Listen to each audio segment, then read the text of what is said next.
오늘은 학습, 입교, 세례와 함께 성찬식을 거행하게 되었습니다. 그런데 예년에는 항상 유아 세례자가 서너 명씩 혹은 그 이상 되었는데 오늘은 절벽입니다. 한 명도 없습니다. 결혼을 적게 한다, 출산을 하지 않는다, 말은 많이 들었고 통계는 많이 접했지만은 실제로 이렇게 체감을 하니까 영하로 뚝 떨어지는 체감 온도를 경험하게 됩니다. 아이를 한 명 더 낳아야 되나? 어떻게 해야 되나? 염려스러운 부분들이 있습니다. 우리 교회와 우리 한국 교회와 이 땅에 아이들의 울음소리가 더욱더 많아지고 커지는, 미래가 더욱더 환하게 열릴 수 있는 기초를 쌓아가는 나라와 민족이 되기를 간절히 원합니다. 오늘은 성례식을 앞두고 세례의 의미를 함께 나누기를 원합니다. 세례를 준비하시는 분들, 오늘 세례를 받으시는 분들, 또 이미 세례를 받으신 분들, 의미를 깊이 생각을 해보시고 주와 연합한 자들로 승리하는 신앙과 삶이 되기를 간절히 원합니다. 첫째로 세례는 씻는 예식입니다. 죄를 씻는 예식입니다. 사랑하는 여러분, 사람이 어떻게 죄를 씻을 수 있겠습니까? 먼지나 흙은 물로 씻고 닦아낼 수 있지만은 죄는 세상의 그 무엇으로 닦거나 씻을 수가 없습니다. 법원이, 판사가 죄와 벌을 정하지만 그것은 사회 정의를 위하여, 공익을 위하여 하나님께서 잠시 위임하신 권세입니다. 근본적으로 죄와 벌은 하나님의 고유 권한이요, 오직 예수 그리스도의 보혈로만 죄를 정하게 하고 깨끗하게 씻을 수 있는 겁니다. 따라서 세례는 예수를 영접하고 예수의 그 십자가 보혈로 말미암아 나의 모든 죄를 씻고 사함을 받았습니다 하는 내적인 근거를 모든 정인들 앞에 드러내는 표라고 할 수가 있겠습니다. 상징적인 의미를 가지고 있는 예식이 바로 성례식이라고 하겠습니다. 그리고 세례는 구약시대의 할례에 그 기원을 두고 있습니다. 할례는 남자 성기의 표피를 잘라내는 것으로 하나님께서 일찍이 아브라함에게 처음 말씀을 하신 겁니다. 창세기 17장 10절에 보시면은 너희 중 남자는 다 할례를 받으라. 이것이 나와 너희와 너희 후손 사이에 지킬 내 언약이니라 라고 말씀을 하시고 난지 꼭 8일째, 8일 만에 할례를 행하라고 하셨습니다. 이 말씀에 따라 아브라함은 자신과 자신의 모든 가족과 심지어 종들에게까지 그 말씀에 따라 할례를 행하고, 이스라엘은 이 말씀에 의지하여 출생을 하는 남자아이를 8일 만에 할례를 행하고 지금도 그렇게 하고 있는 것을 보게 됩니다. 그렇다면 하나님께서 왜 이스라엘에게 할례를 하라, 할례를 행할 때 꼭 8일째 행하라 그렇게 말씀을 하셨을까요? 이것은 사람을 창조하신 하나님께서 사람을 가장 잘 알고 계시다는 것을 보여주시는 내용입니다. 할례는 영적인 의미가 있고 주시는 축복이 있지만은 이 할례를 통하여 하나님께서는 세상의 창조자시요 사람과 인생에 대하여 가장 잘 알고 계시는 분이 바로 하나님이시다는 것을 우리에게 보여주시는 내용이 되겠습니다. 1949년 미국의 모 산부인과 의사들이 한자리에 모였습니다. 자기들 병원에 568명의 자궁암 환자 중에서 단 한 명의 유대인들은 환자가 없음을 발견을 하였습니다.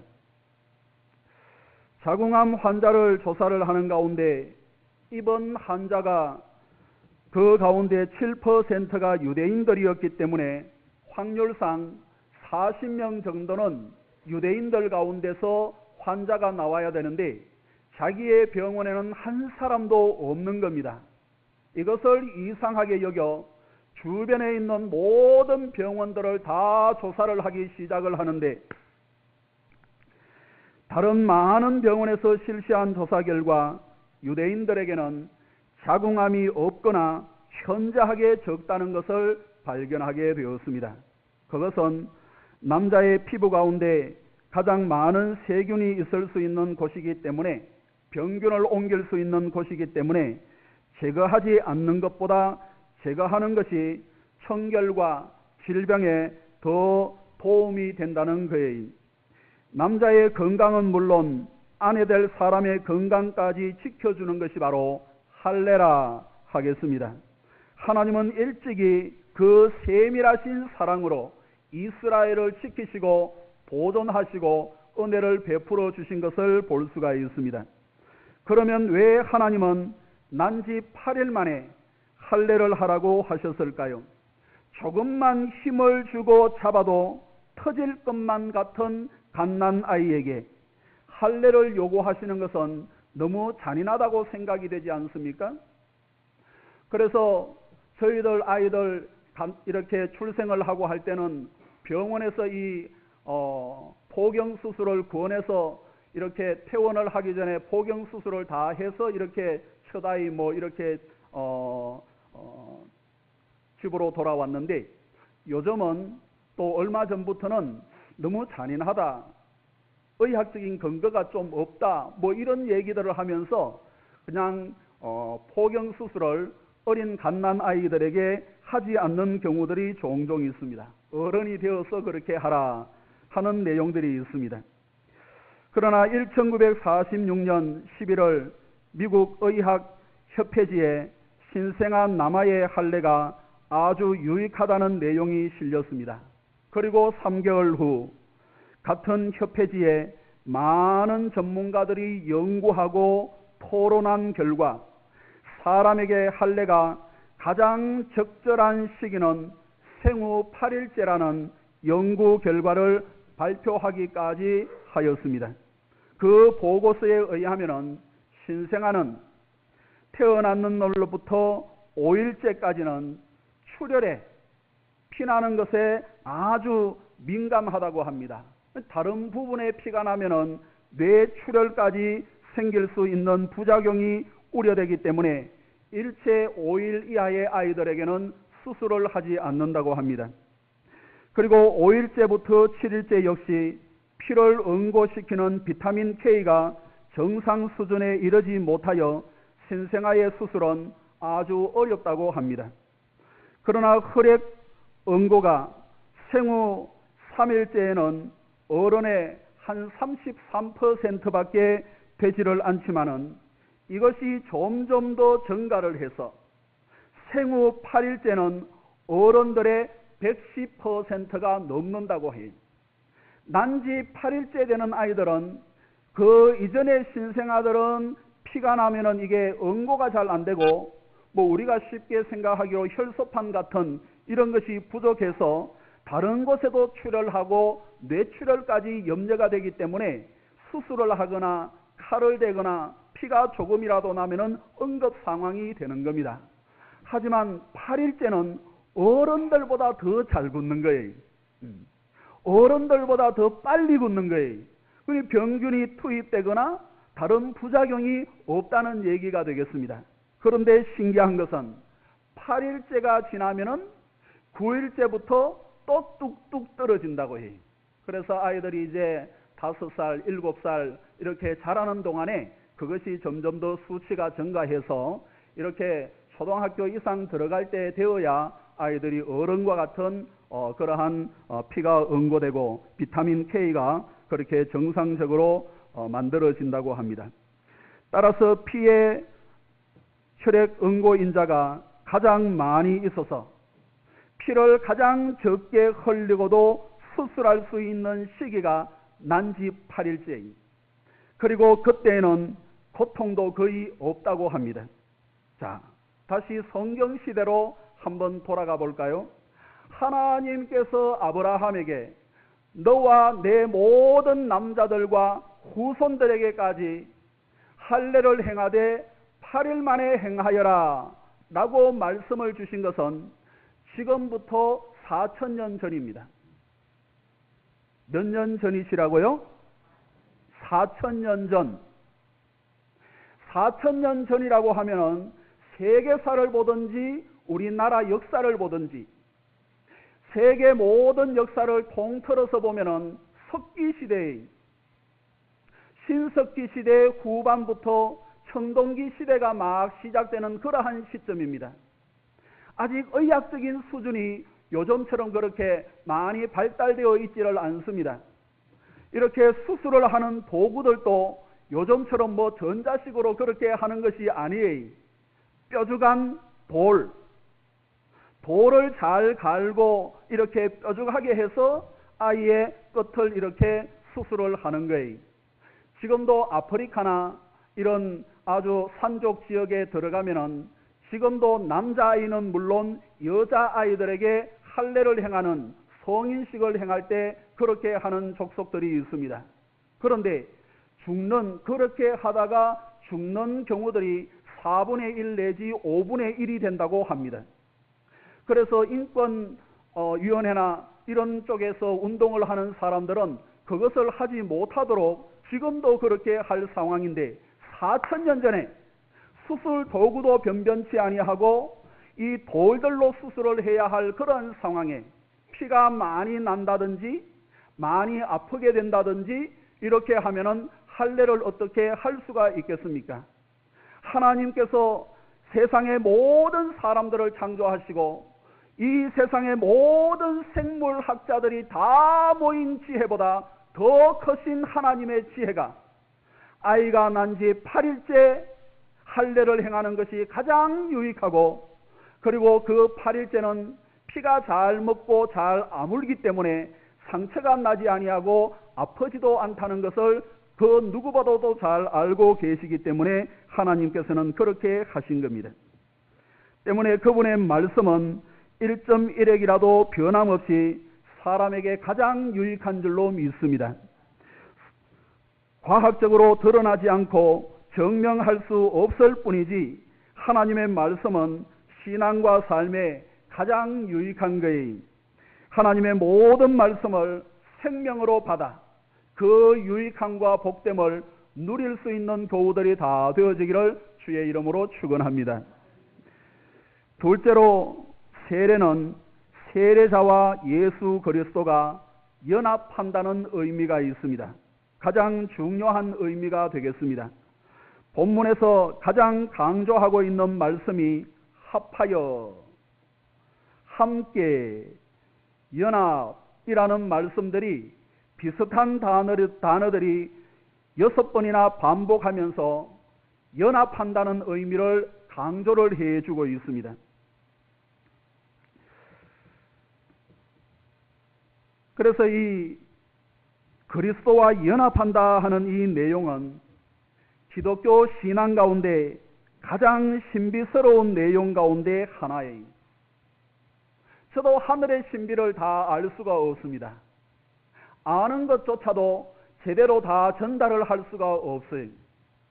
이 자리에 계시는 우리 모든 성도들에게 하나님께서 성령으로 역사하여 주시어서 하늘의 신비가 우리의 신앙으로 말미암아 우리의 삶 가운데 온전하게 적용되고 드러나고 그로 말미암아 복된 삶을 누릴 수 있기를 간절히 원합니다. 그렇다면 세례는 주님의 무엇과 연합하는 것일까요? 첫째로 세례는 그리스도의 죽음과 연합하는 겁니다. 우리 3절 4절을 한번 읽어보겠습니다. 보일라는 히타는 꺼도 되겠네. 3절 4절 시작. 무릇 그리스도 예수와 합하여 세례를 받은 우리는 그의 죽으심과 합하여 세례를 받은 줄을 알지 못하느냐. 그러므로 우리가 그의 죽으심과 합하여 세례를 받음으로 그와 함께 장사되었나니 이는 아버지의 영광으로 말미암아 그리스도를 죽은 자 가운데서 살리심과 같이 우리로 또한 새 생명 가운데서 행하게 하려 함이라. 주님께서 십자가에 못 박혀 죽으신 것은 당신의 죄 때문이 아니라 우리의 죄 때에, 아담 이후로 이 세상의 모든 사람들은 다 죄인입니다. 따라서 사람은 자기 자신의 죄로 영원히 멸망할 수밖에 없는데, 그러나 주님께서 죄가 없으신 분으로 이 세상에 오셨는데, 그분 예수를 나의 구주로 믿고 죄를 고백하면은 그 죄가 그리스도와 연합하여 주님께로 가게 되는 거예요. 그래서 주님은 우리의 죄 때문에 죽으신 것이 아니라 죄가 하나도 없으심에도 불구하고 우리와 연합된 그 죄로 말미암아 십자가에 못 박혀 돌아가시게 된 겁니다. 따라서 주님을 영접한 사람은 주님과 연합하여 이미 십자가에 못 박힌 거예요. 그리고 죄의 결과는 사망이기 때문에 주님께서 장사되실 때 함께 장사된 겁니다. 장사되었다 하는 것은 죄값을 치루었다 하는 말이, 우리가 70 혹은 8, 90에 돌아가시는 분들이 많이 계시는데 장사를 치르잖아요. 그래서 돌아가셨다, 장사한다, 장사되었다 하는 말은 다른 의미가 아니에요. 죄값을 치루었다 하는 말이 되겠습니다. 그래서 죄값 때문에 세상의 모든 사람들은 다 죽게 되는 겁니다. 로마서 6장 23절에 보면은 죄의 삭시 바로 사망이라고 했기 때문에 우리는 이미 주님과 연합하여 장사됨으로 죄에 대하여는 죽고 주님과 연합한 자들로서 새로 부활의 모습으로 살아난 성도가 되겠습니다. 예수 믿은 뒤에 병이 낫거나 또 부자가 되거나 꿈이나 소망이 이루어져서 감사하고 즐거워하고 행복하다고 말하는 사람들이 많이 있는데, 가장 행복하고 가장 신비스러운 것은 주님과 연합하여 우리가 십자가에 못 박혀 장사되었다는 사실이에요. 이것을 믿음으로 고백하여 주님과 함께 죄값을 치르고 다시 산 소망을 가지게 해주신 그 은혜에 감사할 수 있는 저와 여러분들이 되기를 주의 이름으로 축원합니다. 둘째로 세례는 그리스도의 부활과 연합한 게, 5절의 말씀을 한번 읽어보겠습니다. 5절 시작. 만일 우리가 그의 죽으심과 같은 모양으로 연합한 자가 되었으면 또한 그의 부활과 같은 모양으로 연합한 자도 되리라. 본문에서 합하여, 함께, 연합하다 하는 말은 두 개의 물체를 딱 붙여서 도저히 뗄 수 없는 상태, 이것을 바로 연합이라는 상태예요. 그러니까 우리는 세례를 받는 그 순간에 그리스도의 부활과 연합하게 되는 겁니다. 따라서 세례받은 성도는 주님과 연합하여 있기 때문에 이미 죄의 결과로 오는 영적 죽음에서 부활하게 되는 겁니다. 아담 이후로 그 후손들은 이미 영적으로 죽었지만 예수 그리스도를 주로 영접하고 시인하는 성도들은 이미 영적 죽음에서 부활을 경험한 사람들입니다. 그래서 새 생명, 새로운 피조물이라는 말씀을 성경에서 사용을 하고 있는 거예요. 우리는 죄인이지만 죄값을 다 치르고 예수 그리스도와 연합하여 영적으로 부활을 경험한 거예요. 그래서 성경에서는 둘째 사망에 이르지 아니한다라는 말씀으로 표현을 해주고 있습니다. 따라서 성도가 수를 다 누리고 숨을 거두고 돌아가실 때 영혼은 즉시 천국으로 가고 몸은 땅에 묻혀 장사되는 겁니다. 죄 없은 사람이기 때문에 죄값으로 지옥 가지만은 죄의 문제를 다 예수와 연합하여 장사하였기 때문에 우리는 숨을 거두는 그 순간에 천국에서 주님을 만나게 되는 줄로 믿습니다. 그리고 때가 되어 주님께서 천군 천사 호령하시고 나팔을 부실 때 우리의 땅에 묻혔던 물에 빠졌던 아니면은 시체를 수습도 하지 못했던 어떻게 되었던 그 모든 요소들이 다시 만나 신령한 몸으로 변화되어 다시 하늘나라에 있는 영혼과 함께 결합하여 주님과 함께 영원한 천국으로 몸이 있는 영혼이 함께 영원한 천국으로 신령한 몸으로 천국에서 영원히 살게 되는 거예요. 저는 우리 모든 교우들이 그리스도와 연합하여 부활의 영광을 경험하고 누리고 하나님 앞에 감사할 수 있는 저와 여러분들이 되기를 간절히 원합니다. 그래서요, 몸을 묘를 잘 만들어 가지고 물이 지나가는지 해는 어떻게 들어오는지 또 어디가 좋은 땅인지 이런 거 많이 골라서 또 골라서 그렇게 묘자리를 쓰는데 그렇게 하면은 이 몸이 천년이 그 자리에 있겠습니까? 만년이 그 자리에 있겠습니까? 물에 빠져서 어떻게 흘러가서 몰라서 시체를 수습을 하지 못했는데 그 몸은 알 수 없는데 자리에 묻은 사람은 또 잘 묻은 사람은 그 자리에 있다가 이렇게 부활하겠습니까? 그렇지 않습니다. 100년이 지나면 다 썩는 거예요. 1000년이 지나면 온데간데가 없습니다. 바람이 불고 물기가 들어오고 비가 내리고 흙이 썰리고 하면서 우리의 몸은 아무리 잘 묻고 아무리 좋은 곳에 묻어도 100년, 1000년이 지나면 온데간데 없는 거예요. 그 땅에 파보면은 옆에 있는 흙이나 똑같은 흙이 나오는 거예요. 그래서요, 이것저것 너무 고집할 필요가 없어요. 예수 믿는 사람들은. 왜?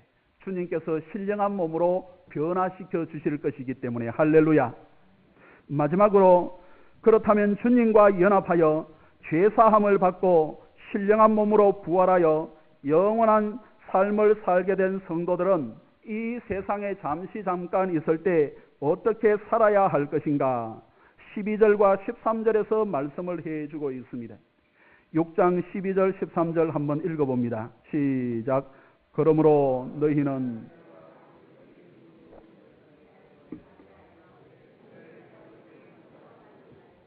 또한 너희 지체를 불의의 무기로 죄에게 내주지 말고 너희 자신을 죽은 자 가운데서 다시 살아난 자같이 하나님께 드리며 너희 지체를 의의 무기로 하나님께 드리라. 아멘. 주님과 연합한 성도, 죄를 다스리고 꾸짖고 물리침으로 죄에서 승리하는 능력으로 반드시 살아갈 수 있습니다. 잠시 흔들릴 수는 있어요. 그러나 죄가 집을 짓지 않도록 정착하고 고착하지 않도록 할 수 있는 능력은 예수 그리스도와 연합된 저와 여러분들에게, 성도들에게 반드시 있다는 말씀이에요. 주님의 능력이 하나님의 사랑과는 반드시 함께 하시기 때문에 우리 모두 주님 앞에 온전히 서는 그날까지 죄의 욕망이 불쑥 일어날 때만 눈으로, 귀로, 아니면은 의식적으로 많은 죄와 불의가 다가올 때 그것을 억누르고 잠재우고 물리치고 승리할 수 있는 저와 여러분들이 되기를 간절히 원합니다. 때문에 하나님은 일찍이 최초의 살인자, 죄 가운데서 가장 흉악한 죄가 살인자인데 인류 최초의 살인자에게 가인에게 이렇게 말을 하고 있습니다. 죄가 너를 원하나 너는 죄를 다스릴지니라 라고 말씀을 하고 계시는 거예요. 죄의 세력은, 사탄의 세력과 흑암의 권세는 사람을 무너뜨리고 망가지게 하고 영혼이 멸망에 이르도록 계속해서 원하고 있습니다. 도전을 하고 있습니다. 그러나 하나님께서 은혜를 주시는데 그것을 물리치고 그것을 억누르고 잠재시킬 수 있는 능력이 저와 여러분들에게 있다는 말씀이, 순간적으로 죄가 다가오고 순간적으로 어둠의 세력들이 우리에게 다가올 때 믿음으로 예수 그리스도와 연합된 자들로 그것을 꾸짖고 그것을 물리치고 죄의 병기로 자신을 드리는 성도가 아니라 의의 병기로 하나님께서 쓰시도록 자신을 드릴 수 있는 저와 여러분들이 되기를 주의 이름으로 축원합니다. 그래서 로마서 8장 35절 이하의 말씀을 보시면 누가 우리를 그리스도의 사랑에서 끊으리요? 환난이나 공고나 박해나 기근이나 적신이나 위험이나 칼이라 라고 하시면서 그 마지막에 이렇게 말씀을 하고 있습니다. 이 모든 일에 우리를 사랑하시는 이로 말미암아 우리가 넉넉히 이기느니라. 할렐루야. 우리가 넉넉히 이기느니라 라고 말씀을 하고 있어요. 하나님이 아니에요. 예수 그리스도와 연합된 성도, 우리가 넉넉히 이기느니라 라고 말씀을 하고 있습니다. 죄가 간영한 이 땅에 죄를 꾸짖고 믿음으로 승리하는 저와 여러분들이 되기를 간절히 원합니다. 오늘 학습을 받고 입교를 하고 세례를 받으시는 우리 모든 분들에게 주의 사랑이 충만하기를 간절히 원합니다. 그리고 1년 동안 이렇게 학습을 받은 후에 믿음으로 잘 준비하셔서 오늘 두 분이 세례를 받으시는데 죄의 권세를 다스리고 믿음으로 승리하는 하나님의 거룩한 백성들이 다 되어지기를 간절히 원합니다. 이 자리에 계시는 우리 모든 성도들 세례를 받으셨잖아요. 세례는 다른 것이 아니에요. 주님과 연합하는 겁니다. 죄에는 죽고 부활의 영광을 경험하며 죄를 꾸짖고 죄를 물리칠 수 있는 능력이 연합에 있는 거예요. 우리 모두 죄를 꾸짖고 믿음으로 승리하여 하나님 앞에 영광스러운 자들로 다 세워질 수 있기를 간절히 원합니다. 기도하겠습니다. 하나님 아버지 감사합니다. 우리가 죄에 지는 사람인 줄로 알았습니다. 그리하여 많은 죄 가운데 행하거나 죄에 억눌려 살아갈 때가 많이 있사오니 우리의 죄악과 어리석음을 용서하여 주시고 이제 세례받은 성도들로 그리스도와 연합하여 싸우니 죄를 물리치고 의의 병기로 하나님 앞에 영광을 돌리게 하시고 잘했다 인정받고 칭찬받는 귀한 일꾼들이 되게 역사하여 주옵소서. 감사하옵고 예수님의 이름으로 기도하옵나이다. 아멘.